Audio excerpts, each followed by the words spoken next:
Can you be trusted with more? In Matthew 25, Jesus shares 3 parables preparing the disciples for his imminent departure. The first was about being ready for his eventual return to come and make all things right. The second was called the parable of the bags of gold. It used to be called the parable of the talents. It's about being faithful with what we've been given. I love that double meaning. Talent is not just a currency in those days, but for us, it means our gifts. Are we being faithful with what we've been given? Now, let me just say that the master-servant language, don't let it throw you. When we think of masters, we think of slaveholders in the South in America in the 1850s. That was race-based and evil.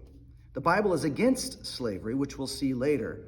But you should know that this is a different type of servanthood, and it's indentured servant. It was how to pay off your debts. For some, it was the only way to have a place to live or a way to get food. In fact, 80% of the Roman Empire was enslaved.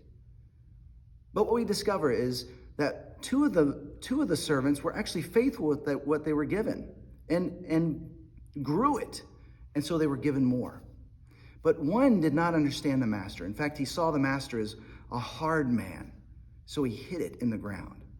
And the master rebukes him, saying, "You wicked, lazy servant." Now, I understand why he was called lazy, but wicked, we think of wickedness as doing something evil. But perhaps wickedness is also choosing not to do something good. How can you be more faithful with your time, your treasure, your talent?